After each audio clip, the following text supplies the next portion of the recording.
Welcome back to Beyond Bourbon. Today, this is a counterpart to a previous video. This is the most overrated bottles. So we did most underrated, and we got to explain ourselves. These are bottles, we've had them, like Jared said last time, we've had short form, we've had TikTok, we've had reels of them. Yep. And people get very upset.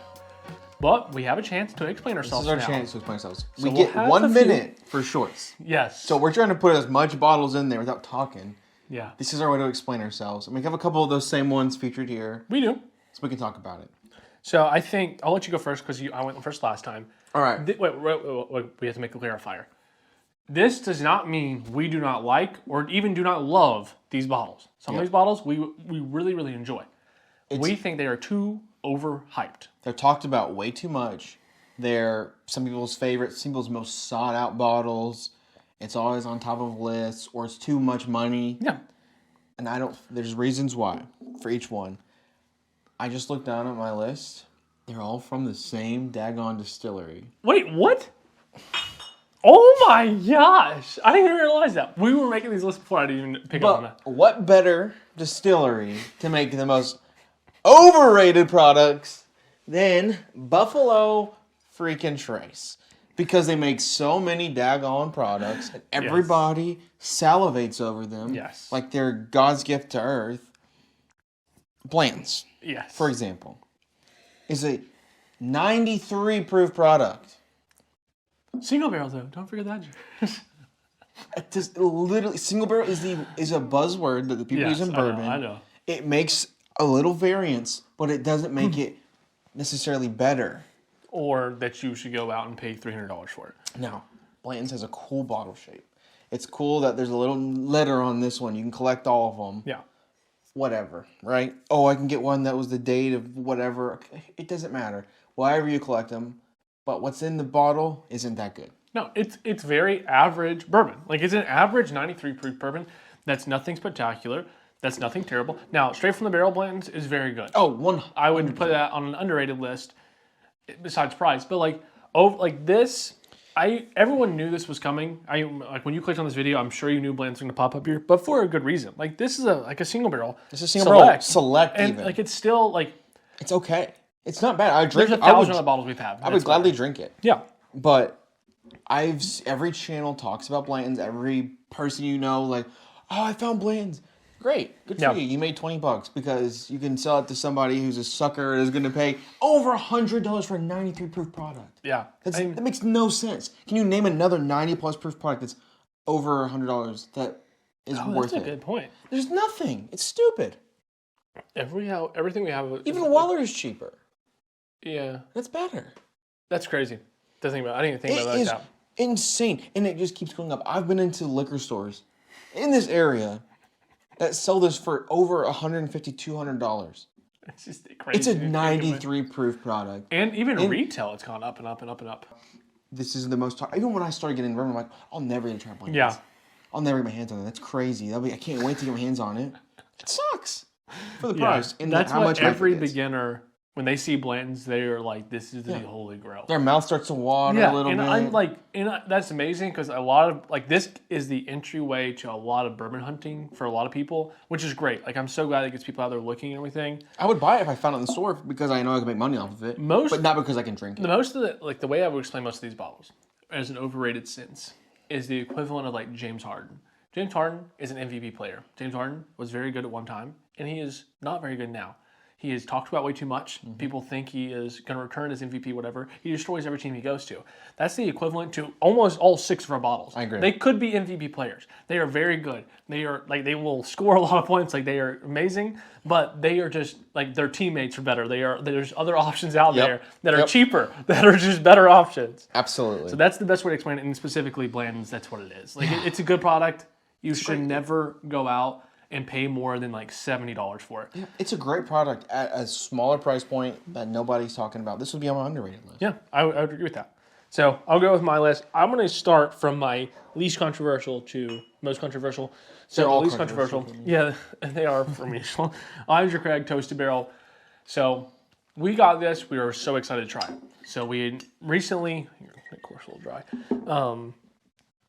We've had double oaked. We loved double oaked before we started getting into. That was one of our first like bourbons that we started like really starting to like thinking to whiskey about. Woodford Double Oak's great. And amazing. So we were like, man, toasted double oak stuff. We might actually really like this. Well, I drink toasted. Really hard to find. People are really searching for this. Yep. Let's see if we can get a bottle. So we get a bottle. It's okay. It's not great. Jared likes it more than I do. It has this weird astringency to it that makes it not worth the money, A. And B, it's a 94 proof product. Again, here we are at a lower proof that you're spending a lot of money for. That's hard to find. There's other double oaked options that are always on the shelf, like that are better. Like that's why I don't understand why you would ever choose this over Woodford double oaked. That's the nail in the coffin. There's Woodford Double Oak that exists, and a couple others that you can come up with that are cheaper, easier to find, and better than this product. Charlotte double oaked. This is a craft distillery. You're sporting small craft distilleries. This is 111.4 proof double oak for the same price. Yep, and it absolutely beats Woodford Double Oak. Yeah, and this is so good. This is a single barrel select, but I've had this one more time for another bottle, and it was just as good. So I think when I see products like this is one of those like things that you compare it to what else is out there. There's no reason to choose this. Like it's not price, it's not easy to find, it's not taste. Like I don't know why you would ever choose this over any other product. That's the same thing. That's about perfect. Blanton's. Yeah. There's better single barrels out there. There's better bourbon. Yeah. Moving on, number 2. We were harping on Blanton's a lot there. Yeah, I went off, but just wait. Benchmark Full Proof. Yeah. Now I know what you're gonna say. Who's overrating that? Well, go on YouTube. People are obsessed with this. I don't get the hype. I don't get the hype for the entire lineup. This was just a stand-in for the entire lineup. Yeah. The Benchmark lineup is just dump that Buffalo Trace has that they put in bottles at different random price points. Proof points, And they're trying to get that cheap market for people that just want like a Jack Daniels. Like you see someone side that's Jack Daniels. You know what I mean? Comparison, but it's not good. It's not better than Jack. No. Yes, it's cheap. 125 proof for $25. We believe it's the only foolproof bottle that's under $25. I think so. And plus, 125 for a barrel strength is actually really high too. So Yeah. it's got some stuff going for it, and I want to like it, and we do like it. Yeah. I've drank a lot of it, and I will continue to drink it. I might even restock this one day. But to talk about it over and over, how it's the best value in bourbon, it's just no, it's not. It tastes a little bit like motor oil. Yeah. Smells a little bit like lighter fluid, and this is probably one of the better ones in the lineup. We did a benchmark blind, and we discovered that a couple of them are literally undrinkable. Bonded, which we both thought that was going to be high up on the list, was one of the worst things we've ever had. And single barrel was actually not like throwing up bad. Single barrel was the best one, but it's a single barrel. Yeah, we could get another one that tastes worse than this. Like I might have found the best single barrel out there. Yeah. The whole lineup just seems like a way to sell more products from Buffalo Trace. Now, yes, if you're gonna buy $25 bourbon, there's a lot worse out there. There are. Than some of the benchmarks, but some of them are really undrinkable. And this one particularly is people's favorite one to talk about. You can get this crazy high proof point for really cheap.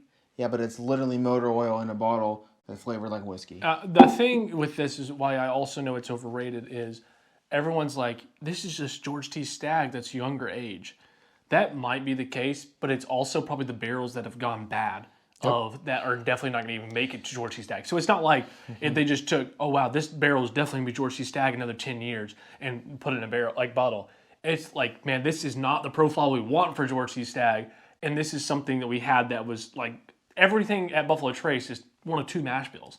Or I guess 4 if you count Ryan Weeded, but stuff like it's one of 2 mash bills. Like you could say the same thing about every single Buffalo Trace product. Well, that's just watered down Blanton. Whatever it is. Like you can say whatever you want to. That's not the case though. It tastes nothing like high quality bourbon. Like it's very bad. I don't understand. You know, if you logically think about it, I'm a giant company. I make millions of barrels of bourbon. Yeah. Literally. How many there? 9 million, 8 million? They're past 8 million, I think. Yeah. Millions of barrels of bourbon. Some are going to go bad. Some are going to be gross. And instead of dumping it into the river, they're like, let's put it in some Jack Daniels shaped bottles and sell it right next to it and try to compete with this cheap market at a super high proof point, a super low proof point, all these different top floor loaf, whatever crap they can come up with to sell it and make their money back from it. And yeah, it's really cheap, but it's really not good. I agree with that. So my second bottle is Old Forester 1920. So unlike Jared, I have a wide range of distilleries. I'm drinking E.H. Taylor single barrel right now, and it's really good. Yeah. So I don't hate every Buffalo Trace. Yeah. I actually would drink all these products. Yeah. It's just, they talked about way too much. I agree.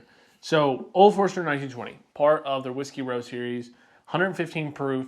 Now, my issue with this one is it drinks way hotter than 115 and not in a good way. Every Old Forester product has an ethanol scent to it, has a medicinal like cherry scent to it that neither of us really enjoy. Some bottles you can get past it more than others. Like even 1897, you get that a little bit. It's not bad. It's not bad. For this one, for me though, it's on the list of everyone's like, you should buy this if you're getting into bourbon, or you should buy this if you're an average bourbon drinker or whatever. That is exactly what I was about to say. Yeah. It's 115 proof. So A, that's a lot for how much it drinks higher than that for a beginner or even an intermediate person, and B, for how much money it is. So we're talking over $50.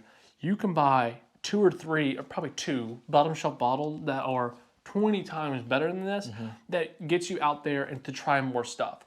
So I think if you absolutely love Old Forester 100, maybe pursue this. We don't love Old Forester 100. We don't love Old Forester 86. Hate it. We've never met an Old Forester product that we love. So this is specific for us and our opinions. But 1920 is talked about so much to be all this hype and all this good. It's just not it for us. And again, we drink it. You can tell. It's not that we hate it. It's just not worth the hype it gets. So when I was getting into whiskey and bourbon specifically, I watch a lot of YouTube videos, as you guys are right now. And I watch a lot of lists. What's the best budget bottles? Yeah. What's the best way to start a collection? Things like that. One of the most common ones I saw was this product, Old Forester 1920. And so I made a list of all the bottles I want one day. And this was towards the top. And so I was like, you know what? I'm going to go and do it. I'm going to spend $50 at the time. I was like, that's crazy. It's wild that we spend that much on a bourbon. $50 on bourbon that I'm just going to drink and pee out later. I did it. This was one of the first bottles that I purchased ever. And I liked it at the time. It was the first high proof product I ever had. But then I started other stuff. Yeah. A couple weeks later, I was like, I'm going to get Rare Breed too. And then I was like, you know what? Why would you ever drink this? Why would you drink this fake marshmallow fluff bourbon? Yeah. And then we started the channel and had more bourbons. And I literally don't think I've touched this since the first time I bought it. I don't have any desire to go to this bottle because it's not as good as some of these other ones. And I'm never going to rebuy another one. That's the great way to say it. But for you liked it at the time and you started trying other stuff. It could so easily be the story of, I didn't like it, I'm done with bourbon, or I'm done with high proof bourbon, or I'm done with anything that's over $20. I'm going to go back to my benchmark. I'm going to go back to my cheap stuff because this is not worth the money. And the reason I liked it so much is because I spent so much money on it, and I wanted it so bad. I willed it in my head to like it. That's happened so much. If I blinded that, I might not have liked it. And I even looked past these stringencies. I let him try it as soon as I bought it, and he was like, "That's like rubbing alcohol." I'm like, "It is, but it's still good, right?" Because I just spent $50 on it. I don't want to have buyer's remorse immediately after. And so we kind of tried these at a similar time, and we both thought we just 2 for 2 when we striking out. I mean, it's over 2 on our. It's just not. I mean, both of these products are again, the same thing I said about this one is why would you ever buy this when there's other stuff out there? Rare Breed is the perfect example for me. So Woodford 002 is a better version of this. Rare Breed is one of the best products of all time, and it's hard to beat. Why would you ever drink 1920? It's the same proof at a same price point over when you have Rare Breed. Yep. Okay. Third and final, Jared. Wrap it up. One. Get people upset. Weather Full Proof. It's a great bottle. It's so good. But there's people that will never be able to try this because it's so damn hard to find, so expensive, and who's going to spend if you're that much on this whiskey? And you know what? It's only 114 proof. Full proof makes you think, okay, this is full proof. 125. This is full proof. It's 114. So it's like, okay, that's good, but it's not great.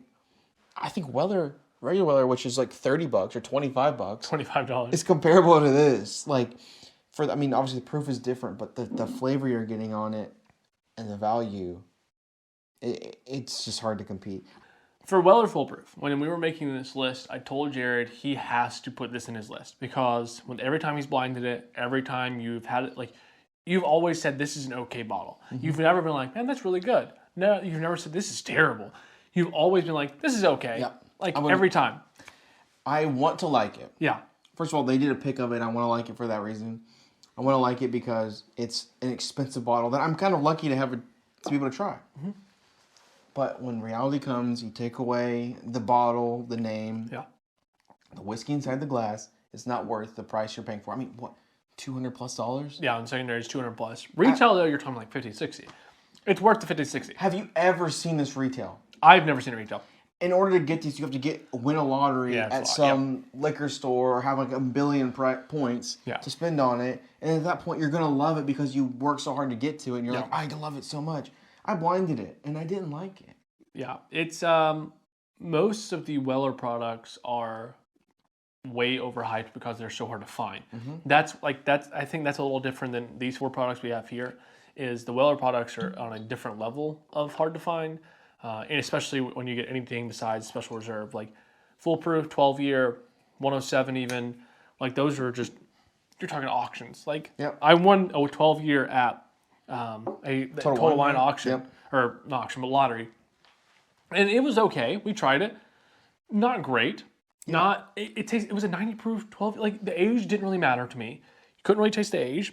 Definitely not worth the money. Like, it was worth the $60 again that I paid for it. It was not worth the $250 that you buy on secondary. This is worth $60. Yes. But it's not worth being, like, some people's most sought out bottle ever. They would pay $300, and I see it at some liquor stores for this product at all. And there's plenty of other products out there that are better. I mentioned a product on our underrated video. You need to check it out. Very similar to this that I would recommend over this product. Yep. There's so many better options, just like these 2 bottles.